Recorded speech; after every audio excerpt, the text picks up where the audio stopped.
The tangent plane in Fusion 360 is super handy. You can create a plane right at the end of a round object, basically at the point at which it would touch this curve. Let's talk about some of the cool options and the limitations.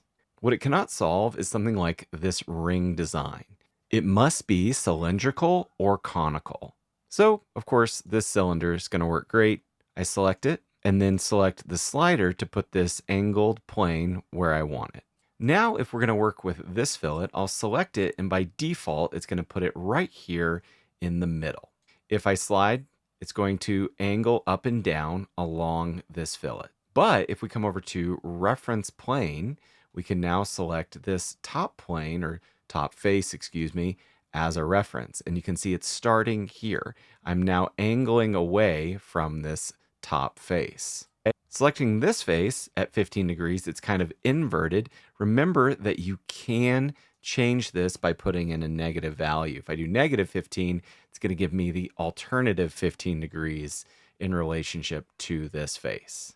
When it comes to having more control of where this is going to go, I'm going to select this cylindrical face and it's going to put it right here. Let's say that you wanted to put it kind of at an angle right up here. You can always use another reference plane to kind of get you started. So I'm going to go and create a new one, plane at angle. I'm going to select this axis, create the plane at the angle, put in the right value.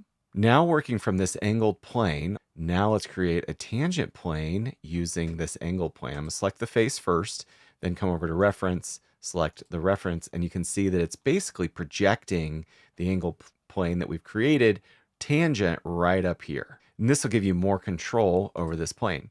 Friendly reminder, planes are infinite. You can drag them, and your planes you create will go over here in the construction folder.